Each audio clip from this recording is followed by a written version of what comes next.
இங்க இந்த நாட்டோட ஜனாதிபதி ஒரு முக்கியமான வேலைக்காக வெளியில கிளம்பிட்டு இருக்காரு. அப்ப பார்த்து இவர் முன்னாடி வந்த ஒரு நாய் இவரை பார்த்து குலைக்குது. எல்லாம் அங்க ஒரு நபர் உட்கார்ந்து பாத்துக்கிட்டு இருக்காரு. பார்த்தவரு ஒரு கல்லை எடுத்து அந்த நாயை தரத்த ஆரம்பிச்சிடுறாரு. நாயை தரத்துற மாதிரி தெரிஞ்சாலும் நம்ம ஜனாதிபதியை பார்த்து தான் திட்டுறாரு. இதை பாக்குற ஒரு லேடியும் நம்ம ஜனாதிபதியை பார்த்து இந்த ஊர் கவுன்சிலர் நாய் உங்களை பார்த்து குலைக்கலாமான்னு சொல்ல அவரோ யோசிச்சு பார்த்துட்டு ஒரு போராட்டத்தை போடணும்னு சொல்லி கிளம்பிடுறாரு. இங்க இருந்து போறவர் ஒரு கடை முன்னாடி வண்டி நிப்பாட்டிட்டு இந்த கூல்ட்ரிங்க்ஸ் எல்லாம் விற்க கூடாது நான் தடை பண்ணியிருக்குன்னு சொல்றாரு. ஆனா அந்த கடைக்காரனோ டிவி வலிமை ஏற்றி வச்சுட்டு இவரை கண்டுக்காம அந்த பக்கம் திரும்பிக்கிறான். அண்ணா இவரோ ஜனாதிபதியோட பேச்சுக்கு மரியாதை இல்ல, இனிமே ராணுவ ஆட்சி கொண்டு வர போறேன்னு சொல்லிட்டு கிளம்பிடுறாரு. இங்க இருந்து போறவன் நேரா கலெக்டர் ஆபீஸ்க்கே போறாரு. கலெக்டரோ வேற வழி இல்லாம அவங்களை போய் பார்க்க போறாரு. போய் பார்த்தாச்சுன்னா இவரோ நான் இந்த நாட்டோட ஜனாதிபதி, எனக்கு என்ன மரியாதை இருக்குது, நீங்க தான் என்ன வந்து பார்க்கணும், நான் வந்து உங்களை பார்க்க வேண்டிய நிலைமையா இருக்குது. இவரோ தாங்கிட்ட இருந்த ஆட்டுக்குட்டியை காட்டி நேற்று எங்க ஏரியாவில் மண் எடுத்துட்டு போன லாரி ஒண்ணு இந்த ஆட்டுக்குட்டி காலில் ஏறிடுச்சு, அந்த இடத்துல ஒரு குழந்தை இருந்தா என்ன ஆகும் நினைச்சு பாருங்கன்னு சொல்ல அதை கேட்ட கலெக்டரோ நான் அவங்க ஃபைலை மூவ் பண்றேன்னு சொல்லிட்டு அங்க இருந்து கிளம்பிடுறாரு. ஆனா கலெக்டர் அப்படி சொன்னாலும் ஆனா அவ்வளவு பெருசா இவரை கண்டுகிட்ட மாதிரி தெரியல. உடனே இவரை ஒரு கேஸ் ஒண்ணு போட ஆரம்பிச்சிடாரு. அந்த கேஸ்ல ஜெயிக்கவும் செய்யறாரு. அப்படித்தான் அந்த ஊர்ல ஒரு சின்ன தப்போ ஊழல் நடந்தா கூட உடனே அவங்களை எதிர்த்து ஒரு கேஸை போட்டுருவாரு. அந்த கேஸை மூவ் பண்றதுக்காக ஒரு போராட்டமும் பண்ண ஆரம்பிச்சிடுறாரு. ஆனா இவர் எந்த அளவுக்கு போராடினாலும் மக்கள் எல்லாருமே ஒரு பைத்தியக்காரனாவே பாக்குறாங்க.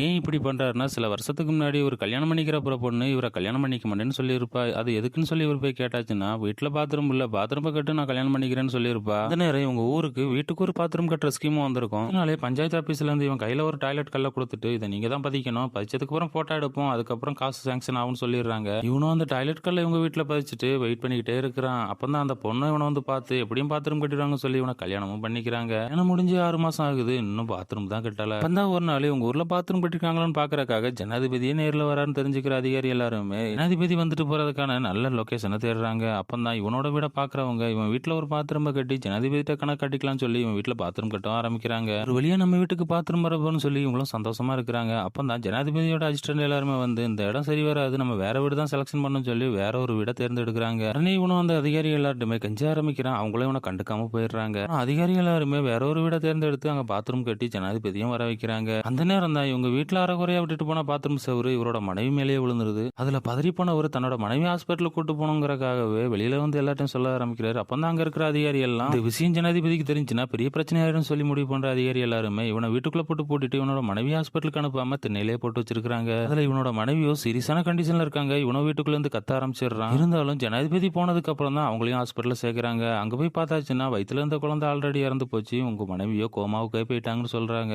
இதுல மனம் உடைஞ்சு போய் பதவியில இருக்கிறவங்களுக்கு இருக்கிற மரியாதை அவங்களை தேர்ந்தெடுக்கிறவங்க கிட்ட இல்லைன்னு தெரிஞ்சுக்கிறவன் இனிமே நம்மளும் பதவியில இருக்கணுங்கிறக்காக இவனை ஜனாதிபதியா மாறி இருப்பான். இந்த மாதிரி தான் மனைவிக்கு நடந்தது வேற யாருக்குமே நடக்கூடாங்கிறக்காகவே சின்ன தப்போ ஒரு ஊழலோ நடந்துச்சுன்னா உடனே அவங்க மேல ஒரு கேஸை போட்டு அதுக்கு ஒரு போராட்டத்தையும் போட ஆரம்பிச்சிடுறாரு. இருக்கிறவங்களுக்கு